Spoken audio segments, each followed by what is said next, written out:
நா. பார்த்தசாரதி அவர்களின் வெற்றி முழக்கம். அத்தியாயம் 66. பந்தாடிய சுந்தரிகள். யோகி உஞ்சை நகரத்திற்கு சென்ற பின்பு பல நாள் பிரிந்த துயரம் தீர காதலி தத்தையின் எழிலில் திளைத்தும் பதுமையின் வனப்பில் மயங்கியும் இன்பமயமான வாழ்க்கையை மேற்கொண்டான் உதயணன். தத்தையும் பதுமையும் அரண்மனையில் உள்ள ஆடல் பாடல் மகளிரும் அருங்கலைஞர்களுமே உதயணனுடைய நாட்களை இன்பமும் சுவையும் நிறைந்திட செய்தனர். எந்நேரமும் மகிழ்ச்சி நிறைந்திட போது கழிந்தது உதயணனுக்கு. உதயணன் வெளியே உலாவ செல்லும் நாட்களில் அவன் இல்லாத நேரத்தில் அரண்மனை சோலைக்கு இடையே உள்ள வெளியில் தோழிகளுடனேயே பதுமையும் வாசவதத்தையும் பந்தாடுவது வழக்கம். உதயணன் அரண்மனையில் இருக்கும் நேரங்களிலே அவர்கள் இந்த பொழுதுபோக்கு விளையாட்டை மேற்கொள்வதில்லை. தான் இல்லாத போது அவர்கள் பந்து விளையாடுகிறார்கள் என்ற செய்தியை வயந்தகன் மூலமாக உதயணன் அறிந்து கொண்டான். வயந்தகன் அவர்களுடைய பந்தாட்டத்தை விவரித்து வர்ணித்ததை கேட்ட உதயணனுக்கு தானும் ஒரு முறை மறைந்திருந்து அந்த விளையாட்டை காண வேண்டும் என்ற ஆசை உண்டாயிற்று. உதயணன் பாஞ்சாலராசனாகிய ஆருணியை வென்றபோது ஆருணியின் உரிமை மகளிராகிய ஆடலங்கணிக்கையர் பலரை கைப்பற்றியிருந்தான். வாசவதத்தை வந்த பின்பு அந்த மகளிரை இரு பகுதியாக பிரித்து பதுமைக்கு ஒரு பகுதியும் தத்தைக்கு ஒரு பகுதியுமாக கொடுத்து விட்டிருந்தான். அவர்களும் இந்த பந்தாட்டத்தில் கலந்து கொண்டு விளையாடினர். வாசவதத்தையும் பதுமையுமாக கட்சி பிரித்து கொண்டு அவர்கள் தங்களுக்குள் போட்டியிட்டு விளையாடும் அந்த விளையாடல் பார்க்க சுவை நிறைந்த காட்சியாக இருக்கும் என்றும் உதயணன் அவசியம் அதனை காண வேண்டும் என்றும் வயந்தகன் ஆசையை கிளப்பி விட்டுவிட்டான். உதயணன் அந்த பந்தாட்டத்தை காண்பதற்கு தீர்மானித்த போது ஒரு தடையும் எழுந்தது. அவன் விளையாட்டை காண்பதற்கு வரப்போகிறான் என்பதை அறிந்தாலே அந்த பெண்கள் அச்சமும் நாணமும் கொண்டு ஓடிவிடுவர். இதனால் ஒரு பெண்ணை போலவே மாறுவேடம் கொண்டு அவர்கள் விளையாடும் இடத்திற்கு சற்று தள்ளி ஒரு பெண் யானையில் அமர்ந்தவாறே அதனை காண்பது என்ற யோசனையை வயந்தகன் உதயணனுக்கு கூறினான். உதயணனும் தத்தை பதுமை பந்தாடலை காண்பதற்காக பெண்ணாக மாறுவேடம் கொண்டான். பெண்கள் கூட்டத்திற்கு நடுவே பெண்ணாக கலந்து பழகி நடிப்பதற்கு அவன் மிகுந்த பழக்கமும் முன்னெச்சரிக்கையும் கொள்ள வேண்டியிருந்தது. தோழிகளும் நாட்டிய மகளிருமாக நூற்றுக்கணக்கான பெண்கள் சூழ இருந்தனர். பதுமையும் தத்தையும் ஆட்டத்திற்கு இருபுறங்களிலும் முறையே தலைமை வகித்தனர். உதயணன் ஒரு உயரிய பெண் யானையின் மேல் பெண்ணாக வீற்றிருந்தான். ஆட்டம் தொடங்கியது. அவர்கள் விளையாடுவதற்கு பயன்படுத்திய பந்துகள் நெட்டியினாலும் பஞ்சினாலும் உலண்டு உண்ணும் ஒரு வகை பட்டு நூலாலும் செய்யப்பட்டிருந்தன.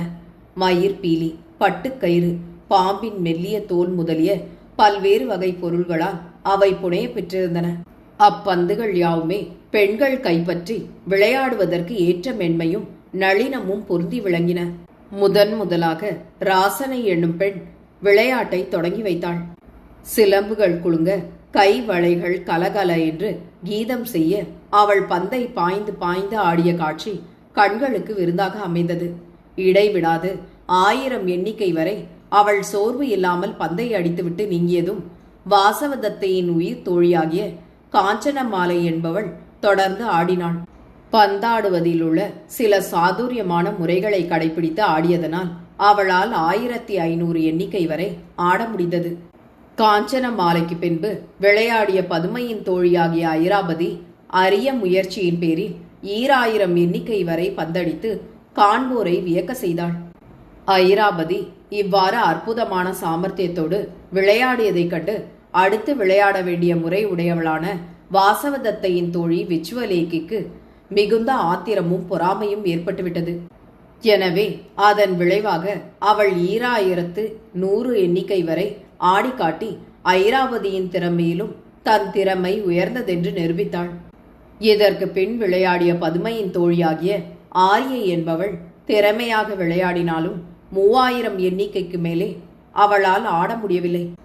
ஆரியை விளையாடி முடித்தவுடன் பந்தை எடுத்து விளையாட ஒருவரும் முன்வராமல் போகவே வாசவதத்தை தன் தோழிகளை நோக்கி, உங்களில் எவரும் விளையாடுவதற்கு முன்வருவதற்கு விரும்பவில்லையா என்று சற்று சினம் தொடிக்கும் குரலிலேயே கேட்டாள்.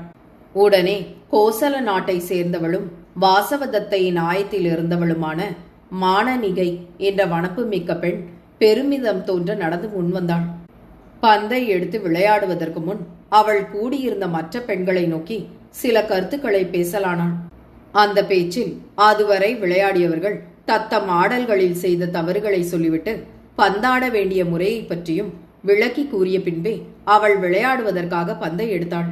நல்ல பந்துகளாக 21 பந்துகளை தேர்ந்தெடுத்து வைத்துக் கொண்டாள் அவள். விளையாட்டிற்காக அவள் செய்து கொண்ட ஆயத்தங்களே அவளுடைய ஆடும் திறமையை புலப்படுத்துவன போல தெரிந்தன. இதுவரை பெண் யானை மேல் இளநங்கை போல மாறுவேடம் கொண்டு பார்த்து வந்த உதயணன் மானனிகை என்ற அந்த பெண்ணின் அழகாலும் ஆட்டத்தாலும் பெரிதும் கவரப்பட்டான். அவள் அழகிலும் பந்தாடும் விதத்திலும் ஒரு வகை மோகமும் கவர்ச்சியும் ஏற்பட்டு மயங்கியது அவன் உள்ளம். கூந்தல் குழன்று சரிய குதூகலம் திகழும் முகத்தில் குறுகுருவென்று வியர்வரும்ப கண்களும் புருவங்களும் பாய்ந்து வளைந்து பந்துக்கு ஏற்ப திசைகளிலே மாறி மாறி திரும்ப அபூர்வமான அழகும் கலைத்திறனும் காட்டி விளையாடினாள் மானனிகை. அவளுடைய அந்த அருமையான ஆட்டத்திற்கும் அழகிற்கும் உதயணனுடைய மனம் சிறிது சிறிதாக அவன் அறியாமலே தானாக அடிமைப்பட்டு கொண்டிருந்தது. அவனால் அதை தடுக்க முடியவில்லை. பந்தாட்டத்தின் பலவித சாதுரிய நிலைகளையும் வகைகளையும் தன் ஆட்டம் மூலமாக யாவரும் கண்டு ஆச்சரியமடையும்படி செய்த மானனிகை 8000 எண்ணிக்கை ஆடி முடித்த பின்பே பந்தை கீழே வைத்தாள். 21 பந்துகள் அவள் ஆடுவதற்கு பயன்பட்டிருந்தன. மானனிகையின் இந்த நிகரற்ற வெற்றியால் வாசவதத்தையின் பக்கம் மாபெரும் மகிழ்ச்சி ஆரவாரம் எழுந்தது. மானனிகையின் ஆட்டம் இரு கட்சியினரையுமே வியப்பில் ஆழ்த்திவிட்டது.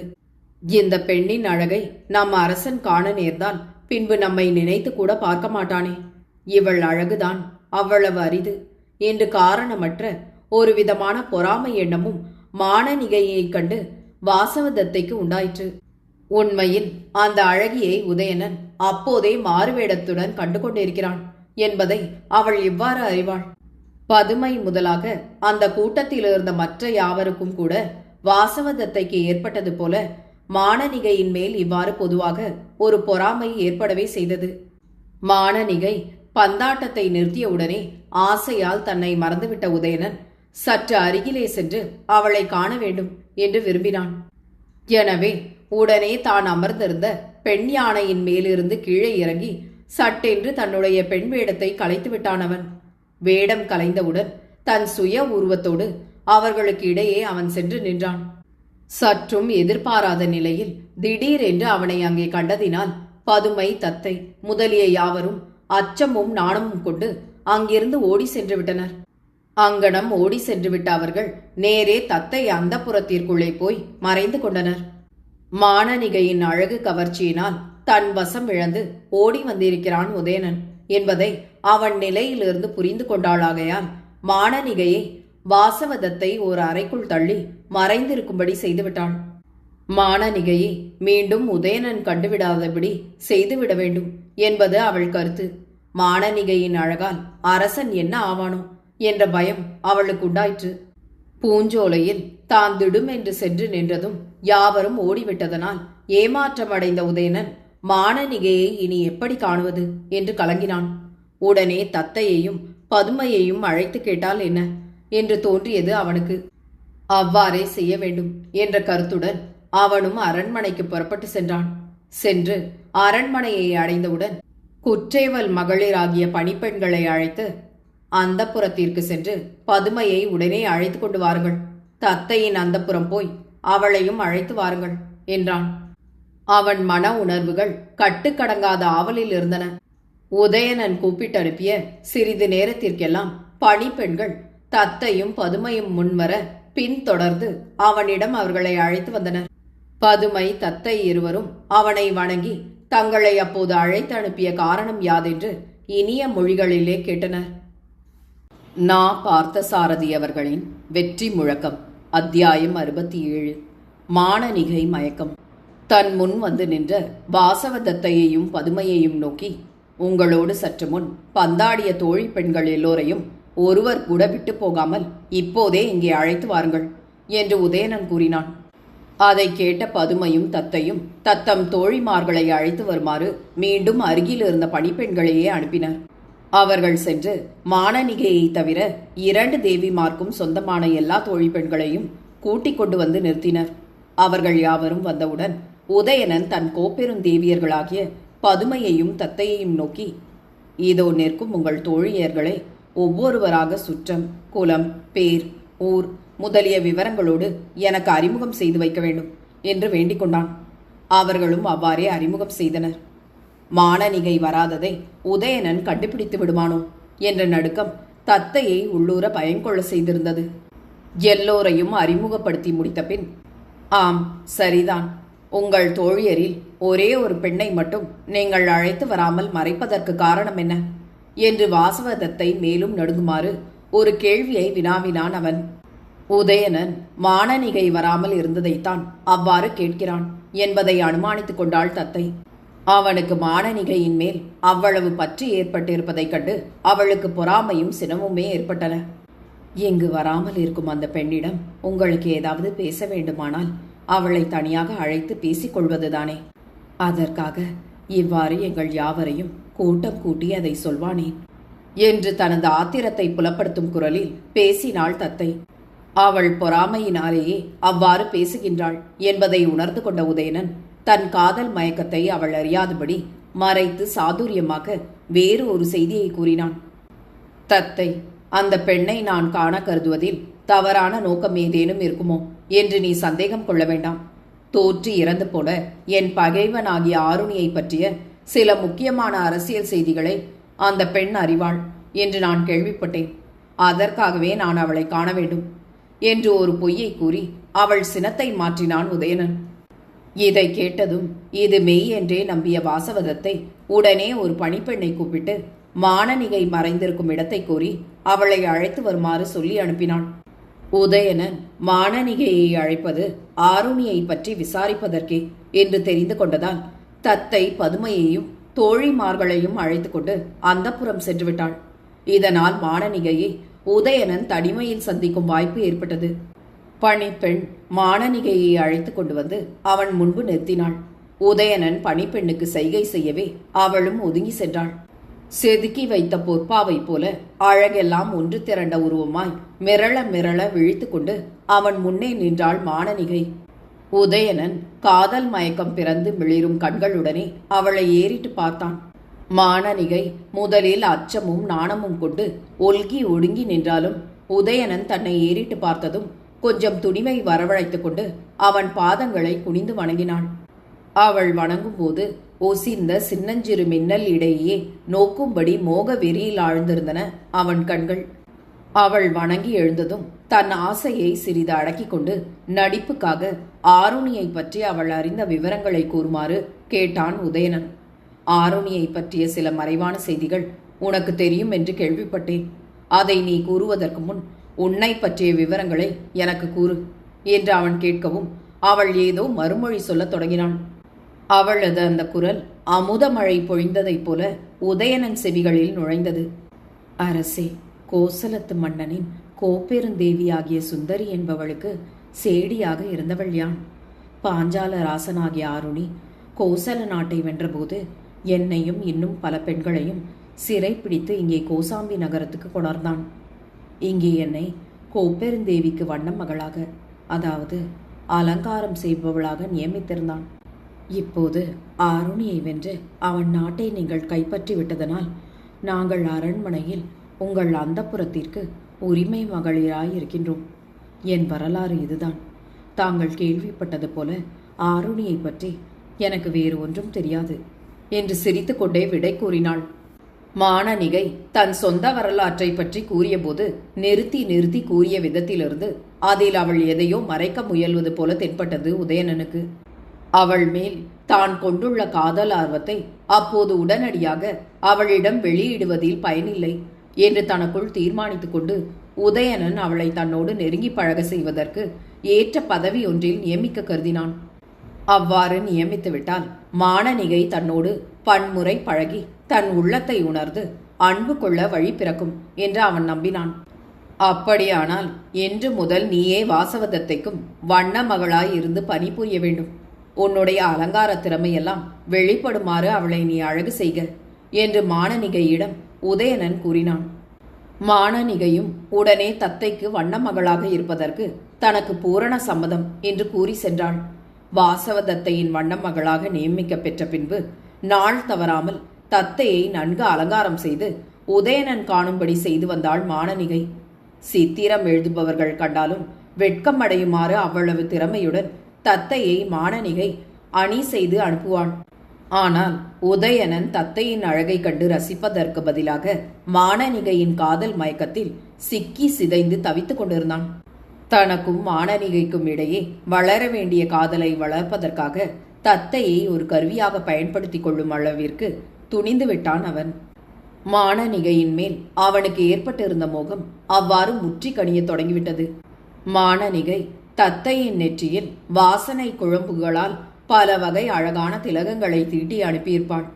மானனிகைக்கு யவன மொழி நன்கு தெரியும் என்பதனை அறிந்து கொண்டிருந்த உதயணன் தனக்கு அவள் பால் ஏற்பட்டுள்ள காதலை வாசவதத்தையின் நெற்றியில் இருக்கும் திலகங்களை அழித்துவிட்டு அந்த இடத்தில் எழுதி அனுப்புவான். ஒரு பாவமும் அறியாத வெள்ளை மனத்தினளான வாசவதத்தை மானனிகை எழுதி அனுப்பிய திலகங்களில் ஏதோ குற்றம் இருப்பதனால் கணவன் அவற்றை அழித்து மீண்டும் எழுதுகிறான் என்று நினைத்து கொண்டிருந்தாள். ஆனால் வாசவதத்தையின் முகத்தை உதயணனும் மானனிகையும் தங்கள் இருவரை தவிர வேறு எவரும் அறியாத யவன மொழியில் காதல் கடிதம் எழுதும் ஓலையாகவே பயன்படுத்தி கொண்டு வந்தனர்.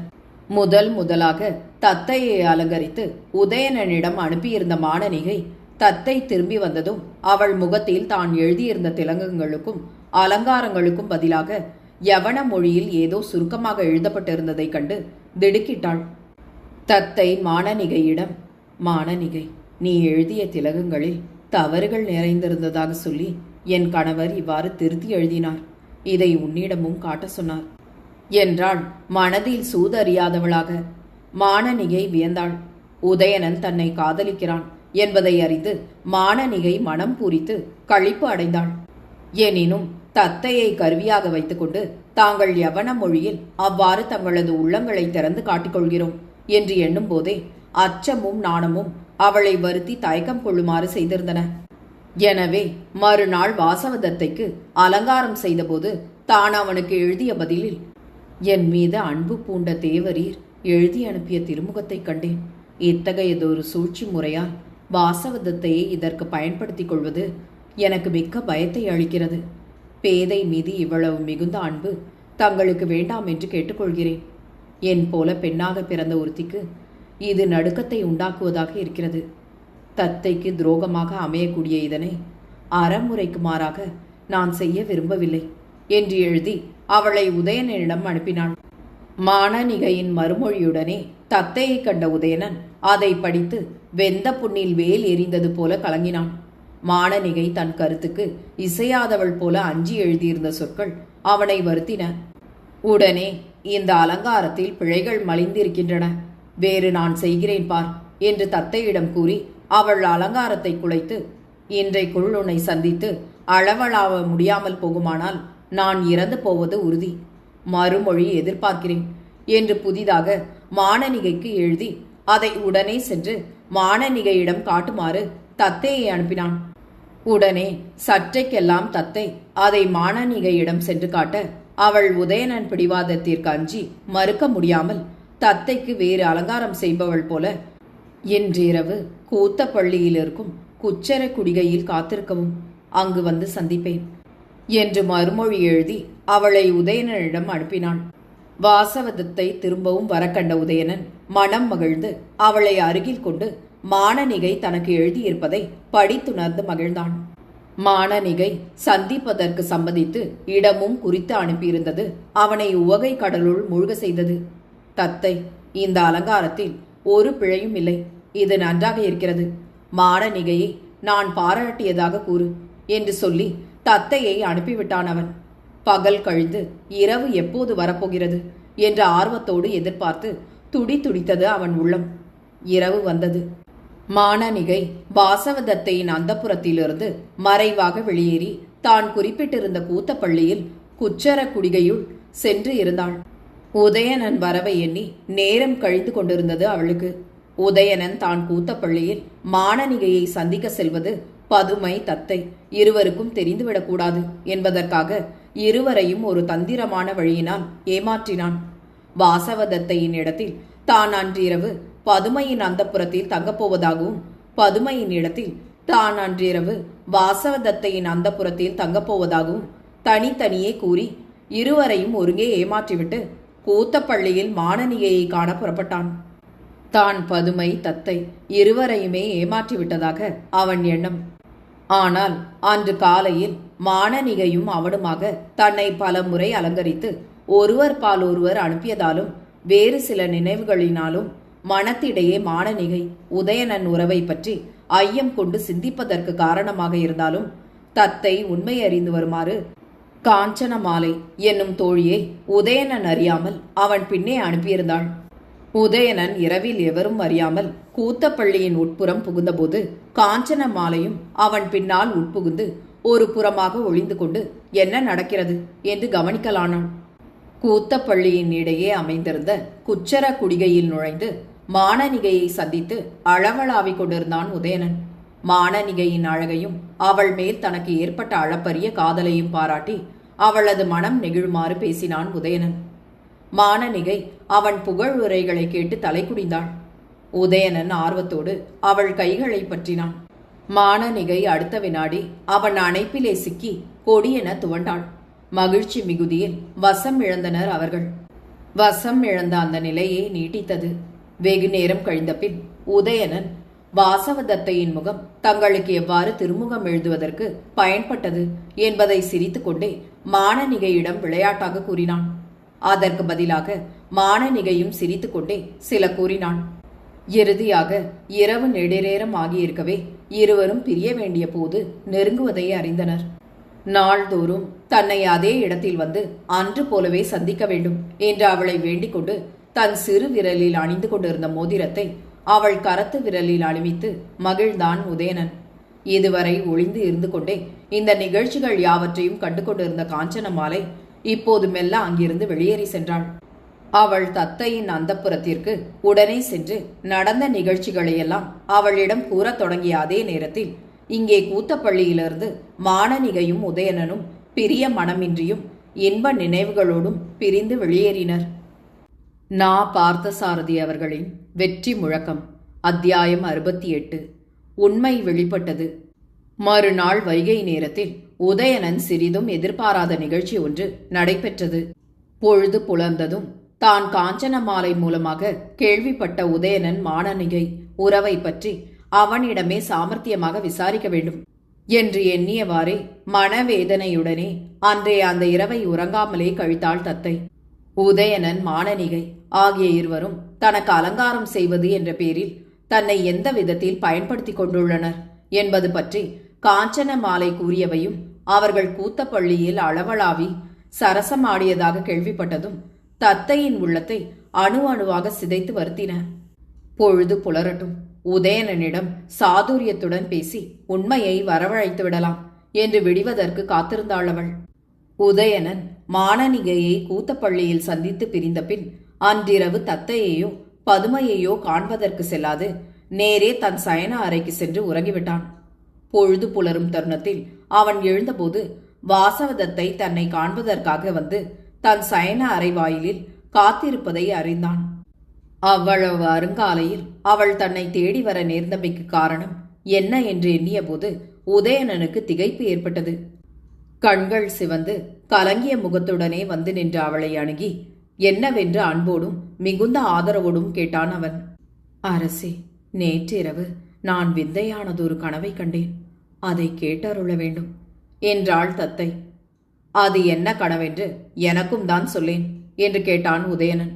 நேற்று இரவில் மனத்தாலும் உங்களை பிரிய விரும்பாத என்னை பிரிந்து நீங்கள் கூத்தப்பள்ளிக்கு சென்று அங்கே வேறு ஒரு பெண்ணுடனே சரசம் ஆடியதாகவும் என் முகத்தில் மாறி மாறி எழுதிய வசனங்களை சொல்லி அவளோடு சிரித்ததாகவும் அவளும் நீங்களும் பிரியும் போது நீங்கள் ஒரு மோதிரத்தை அவளுக்கே அணிவித்ததாகவும் கனவு கண்டேன் அரசே என்றாள் வாசவதத்தை.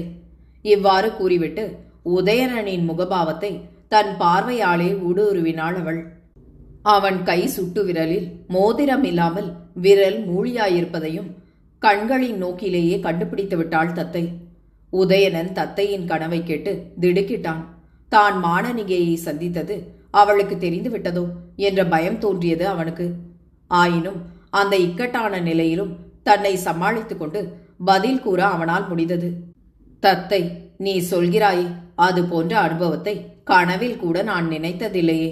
வீணாக ஏதேதோ எண்ணி பயந்து கொண்டிருக்கிறாய். கலக்கமடையாதே. உனது உள்ளத்திலேயே நான் இடைவிடாமல் வசிக்கும்போது அங்கிருந்து வேறு ஒருவரை நாடி செல்வது என்பது எவ்வாறு சாத்தியம்? உன்னைப் போல் கற்பு நெறியில் ஒழுகும் பெண்டிர் இப்படி சந்தேகமாக நினைப்பதும் தகுமோ என்று ஒரு பாவமும் அறியாதவன் போல அவளை நோக்கி குழைந்து கூறினான் அவன். இவ்வாறு அவன் கூறிய வார்த்தைகளை கேட்டதும் தனக்குள் சிரித்து கொண்டாள் வாசவதத்தை. ஏதோ கனவில் கண்டதை மற்றவர்களிடம் கூறினால் தீமை நிகழாதென்று எண்ணி கூறினேன். வேறு எதுவும் நான் பிழையாக எண்ணிக்கொள்ளவில்லை. அன்றியும் என் மனத்தில் உள்ளவற்றை உங்களிடம் அன்றி வேறு யாரிடம் நான் கூறுவேன் என்று அவனுக்கு பதில் கூறிவிட்டு வஞ்சகம் பொருந்திய அவன் செயலை எண்ணி எண்ணி வருந்தும் மனத்தினளாய் அவள் அங்கிருந்தும் அகன்றாள். வாசவதத்தை உண்மையாகவே இப்படி ஒரு கனவுதான் கண்டிருக்கிறாளே அன்றி வேறு எதுவும் நிகழ்ந்ததை அவள் அறிய மாட்டாள். கனவினால் அவளுக்கு ஏற்பட்டிருக்கிற பயத்தையும் சந்தேகத்தையும் கூட நம்முடைய மறுமொழியால் நாம் தெளிய செய்துவிட்டோம். இனி நமக்கும் மானனிகைக்கும் குறுக்கே நிற்க எவரும் இல்லை என்று நினைத்து கொண்டான் உதயணன். தன் எண்ணத்தையும் சூழ்ச்சியையும் வெளியாக்கும்படியான ஒரு திட்டத்தை வாசவதத்தை போட்டுக் கொண்டிருக்கிறாள் என்பது அவனுக்கு எப்படி தெரிய போகின்றது? அன்றும் பகல் நேரம் எப்போது கழியப் போகின்றது, இரவு எப்போது வரும் என்றெண்ணி மானனிகையை சந்திக்கும் இன்ப நினைவோடு இருந்தான் அவன். காலையில் உதயணன் சயன அறைக்கு வந்து அவனிடம் தன் கனவை கூறுபவள் போல கூறி அவன் நெஞ்சை ஆழம் பார்த்துவிட்டு போன வாசவதத்தை தன் அந்தப்புறத்திற்கு சென்றதும் முதல் காரியமாக மானனிகையை வரவழைத்து அவள் எங்கும் வெளியே செல்லாதபடி காவலில் வைத்துவிட்டாள். உதயணனின் சிறுவிரல் மோதிரம் மானனிகையின் கையில் இருந்ததையும் அவள் கவனித்துக் கொண்டாள். பகற்பொழுது கழிந்து இரவு பொழுது வந்தது. வாசவதத்தை மானனிகையை காத்து கொண்டிருந்த காவலர்களை மிகவும் கவனத்தோடு காக்குமாறு எச்சரித்துவிட்டு கூத்தப்பள்ளிக்கு தானே புறப்பட்டு சென்று மானனிகை உதயணனுக்காக முதல் நாளிரவில் எந்த இடத்தில் காத்திருந்தாளோ அதே இடத்தில் தானே இருளில் மறைந்து நின்று கொண்டாள். மானனிகை வந்து காத்திருப்பாளே என்று இரவில் யாரும் அறியாதபடி புறப்பட்டு கூத்தப்பள்ளியை சேர்ந்த குச்சர குடிகைக்கு வந்தான் உதயணன். மானனிகைதான் இருள் இடையே மறைந்து நிற்கின்றாள் என்று எண்ணிக்கொண்ட அவன் மானனிகை என்று அன்பொழுக அழைத்து கொண்டே அவளை தழுவ வந்தான். அங்கு நின்ற தத்தை பேசாமல் மௌனமாக இருந்துவிட்டாள். தழுவ வந்த கைகளை மட்டும் தன்னை தழுவ விடாமல் விலக்கினாள் வாசவதத்தை. தழுவ விடாமல் தன் கைகளை விலக்கியதைக் கண்டு மானனிகை நம்மோடு ஊடுகிறாள் போலும் என்று எண்ணிக்கொண்டான் உதயணன். எனவே அவளது ஊடலை நீக்க வேண்டும் என்று கருதி, இந்த அரசு முழுவதும் எனக்கு வேண்டும் என்று நீ கேட்டாலும் இதை உனக்கு உடனே அழித்து விடுவேனே மானனிகை. உன் சினத்தை என்னால் எவ்வாறு தாங்க முடியும்? கோபம் தனிவாயாக மானனிகாய் என்று அவளை நோக்கி கூறியவாறே உதயணன் அவள் கால்களை பற்றினான். அவள் உடனே கோபத்தோடு தன் கால்களை அவன் பிடியிலிருந்து உதறிக்கொண்டு ஒதுங்கி நின்றாள். அந்த நிலையிலும் அவள் மானனிகை இல்லை, வாசவதத்தை தான் என்பதை உணராத உதயணன், மானனிகாய், ஒரு புதிய செய்தியை கேட்டாயா? நேற்றிரவு நாம் இருவரும் இங்கே சந்தித்து பேசிய நிகழ்ச்சிகளையெல்லாம் வாசவதத்தை இன்று காலை என்னிடம் வந்து தான் அவ்வாறு ஒரு கனவு கண்டதாக கூறினாள். பாவம், அவளுடைய பேதமையை பார்த்தாயா? வாசவதத்தை சூது இல்லாதவள். என் மனத்திலும் அத்தகைய நினைவு இல்லை என்று நான் கூறியவுடனே அதை நம்பி கேட்டுக்கொண்டு பேசாமல் போய்விட்டாள் அவள் என கூறினான். தான் கூறிய அதனாலாவது அவள் ஊடல் தணிந்துவிடும் என்று எண்ணிக்கொண்டு அவளை நெருங்கினான் உதயணன். இருளில் அவள் கரங்கள் அவன் பிடியில் சிக்கின. ஆனால் வாசவதத்தை கைகளை விலக்கிக் கொண்டு, நான் மானனிகை இல்லை, வாசவதத்தை, இதோ என்னை நன்றாக பார்த்து கொள்ளுங்கள் என்று கூறிவிட்டு அவன் முன் ஒரு வினாடி நின்றாள். மறு வினாடி அங்கிருந்து ஓடிவிட்டாள். வெளியே அவளுக்காக காத்திருந்த காஞ்சன மாலையோடு வேகமாக அந்தப்புறம் சென்று விட்டாள் அவள். உதயணன் திடுக்கிட்டான். திகைப்பு அவனை அப்படியே சிலை போல நிற்கும்படி செய்துவிட்டது. அடுத்த கணம் தான் இனி அங்கே நிற்பதும் அபாயம் என கருதி அவனும் ஓடி சென்று பக்கத்தில் இருந்த வேறு ஒரு மண்டபத்தில் ஒளிந்து கொண்டான். அவன் நெஞ்சு வேகமாக அடித்துக் கொண்டது. தத்தைக்கு இந்த உண்மை தெரிந்ததன் விளைவு என்ன ஆகுமோ என்று அவன் மனம் பதைப்பு அடைந்தது. வெகு நேரம் அந்த மண்டபத்திலேயே இருந்து சிந்தித்த பின் அவன் தன் சயன அறைக்கு சென்றான். மறுநாள் பொழுது விடிந்தது. வாசவதத்தை துயில் எழுந்ததும் முதல் வேலையாக மானனிகையை காவல் வைத்திருந்த இடத்திற்கு சென்று தன் ஆத்திரத்தை அவள் மேல் காட்டுவது என்று புறப்பட்டாள். மானனிகையை காவல் வைத்திருந்த இடத்திற்கு சென்றதும், அடி நன்றி கெட்டவளே, இருந்திருந்தும் எனக்கே துரோகம் செய்வதற்கு துணிந்து விட்டாயா? கூத்தப்பள்ளியில் நள்ளிரவில் நாடகம் ஆடுகின்றாய். அரசனோடு அங்கே போய் ஏது செய்தாயடி? என்ன சொல்லி அவரை மயக்கினாய் என்ற ஆத்திரத்தோடு உரத்த குரலில் வினவினாள். வாசவதத்தை சில பணிப்பெண்களை அழைத்து மானனிகையை அங்கிருந்த சித்திரத்தூண் ஒன்றில் கட்டி வைக்கும்படி கட்டளையிட்டாள். உடனே மானனிகை பலவந்தமாக தூணுடனே சேர்த்து வைத்து கட்டப்பட்டாள். அவளை எந்த வகையிலும் அவமானப்படுத்திவிட வேண்டும் என்ற குரோத உணர்ச்சி வாசவதத்தையின் மனத்தில் கொதித்து எழுந்திருந்தது. உதயணனை மயக்க காரணமாக இருந்த மானனிகையின் அழகை சிதைத்து அழித்து விட வேண்டும் என்று தோன்றியது தத்தைக்கு. பக்கத்தில் இருந்த பணிப்பெண்ணை அழைத்து, இந்த துரோகியின் தலைமயிரை கத்தரித்து இவள் அழகை நிர்மூலமாக செய்தால் ஒழிய என் மனம் திருப்தியுறாது என்று கூறி அந்த பணிப்பெண்ணை உடனே ஒரு கத்தரிகை எடுத்து வருமாறு அனுப்பினான். அப்போது தற்செயலாக அந்த பக்கம் வந்த வயந்தகன் கத்தரிகை எடுத்து வர சொல்லி அவள் பணிப்பெண்ணை அனுப்புவதையும் மானனிகை தூணிலே கட்டப்பட்டு இருப்பதையும் கண்டுவிட்டான். என்ன நேர்மோ என்ற அச்சத்தோடு வேகமாக தான் கண்ட அக்காட்சிகளை உதயணனிடம் போய் கூறுவதற்கு புறப்பட்டான் அவன். நான் பார்த்தசாரதி அவர்களின் இந்த நாவலை உங்களுக்காக வாசித்தது நிமா மனோ. கேட்டு மகிழ்ந்து விரும்பி பகிர்ந்து பதிவு செய்யவும். நன்றி.